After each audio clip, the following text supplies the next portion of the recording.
Picking up on the previous video about grief, what it is, I talked about supporting someone who is in grief.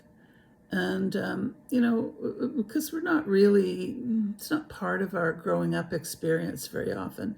We just often don't know how to help somebody that we care about, a colleague, a family member, a friend who is experiencing a huge loss, is grieving. And we want to support them, but we often don't know what the right thing to say is. Sometimes people go to a funeral, for example, and talk about how it's so much better that, maybe somebody's been ill for quite a long time. They're in a better place.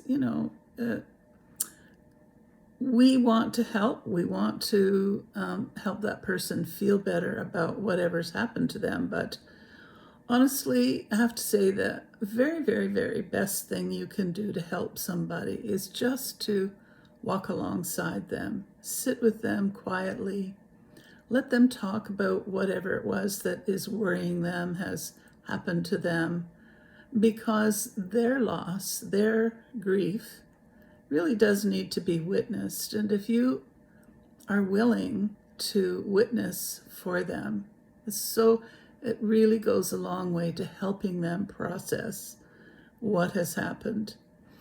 And you may need to do this months and weeks and maybe even years after the event has happened. I know my husband died 5.5 years ago.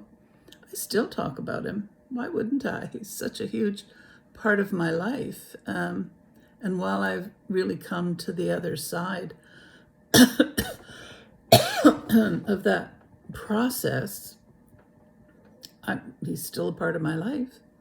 And so I still talk about him. And I'm very grateful for the friends that let me do that, or maybe share their own experiences and understandings of him. So I hope that helps.